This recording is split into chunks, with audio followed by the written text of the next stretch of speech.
که یو جومات کې د ماسپښین مونځ نه کېږي نو اعتکاف پکې پکار اعتکاف هغه جومات کې پکار چې کوم کې 15 وخته دغه کېږي مونځ کېږي د جمع یو د ماسپښین مونځ چې دغلته نه کېږي نو اعتکاف ثواب دومره نه لکه د جمع نه مانځه چې څومره ثواب نو کوشش وکړئ که نه د ماسپښین د هغه اعتکاف سنت علی الکفایه دی د جمع مونځ سنت مؤکد دی بلکې زموږ بعضې فقها واجب ورته وایي چې دا اوس ضروري دا خو ما مخکې ویلي چې چا له قی راشي ما ویلي چې که په ډکه خوله یو سړی قی وکړي او قصدن وکړي روژه پرې ماتېږي او چې په ډکه خوله نه لږ قی وکړي روژه پرې نه ماتېږي او که قصدن نه غیر اختیاري قی راشي بیا هم پرې روژه نه ماتېږي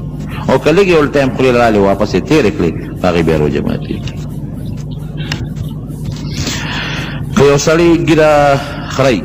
او دې ته ووایي چې د ګیرې نه بغیر زما دا مخ ډېر خشته دی نو آیا دن ایمان وزي نه په دې ایمان نه وزي په دې باندې ایمان نه وزي خو دا خبره ښه نه ده چې د چا ګیرې هغه خشته دی کم سړی چې ګیره نی او دې اذان کوي اذان جایز دی خیر اذان کې ګیره او ناګیره دواړه څه لازم نه دي ښه دا دی چې په سنتو برابر یې هغه د اذان وکړي لیکن که یو سړي ګیره نی او اذان کوي نو پروا نشته کولی شي او ګیره پرېږده که نه ښه خبره د پیغمبر سنت دی په رمضان کې چې د پرېښو الله به درله ډېر لوی اجر درکړي تر کومې پورې به خریل مخ ګرځئ خریل مخ د نبي علیه السلام ښکلی مخ د الله خوښ و په هغې ښکلې خشته ګیره وه او ګیره د ډول شی دی ګیره د بې ډولۍ شی نه دی که ګیره د ډول شی نه وي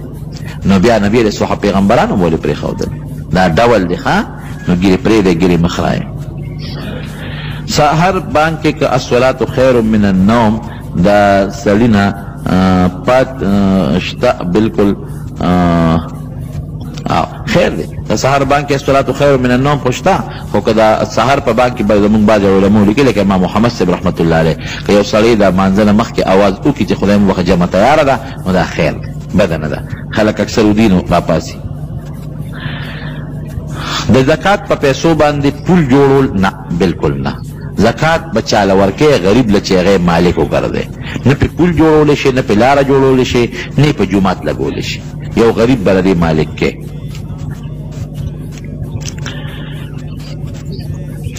دا ملګري یو مسلې تپوس کوي که یو سړی په غوسه کې خپلې ښځې ته ووایي چې که تا دا کار ونه که زه به طلاق دله درکړم څه شی په لاس کې اوچت کړي نه په دې طلاق نه کېږي که داسې وایي که دا کار دی ونه که طلاق به درکم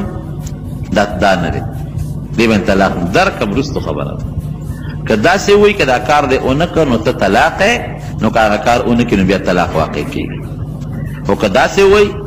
چې یاره که دا کار دی ونه که نو طلاق به درکم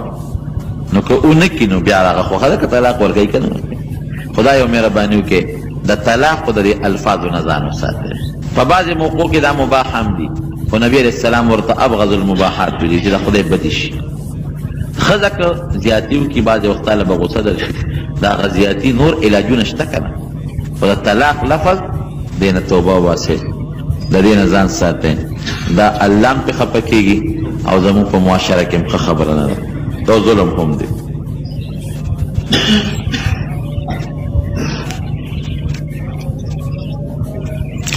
ماشومان جینکۍ که دا سر کټ کوي که نه دا ډېرې وړې ماشومان نو دوی ته اجازت شته که کټ کوي دا ماشومان چې تر څو په سطر باندې نه نو که دوی دا سر دا ویښته بعضې وخت کټ کړي ماشومانو له ویښتې اوږدي پکې ماشوم اکثر تنګ هم شي نو خیر خو چې کله نه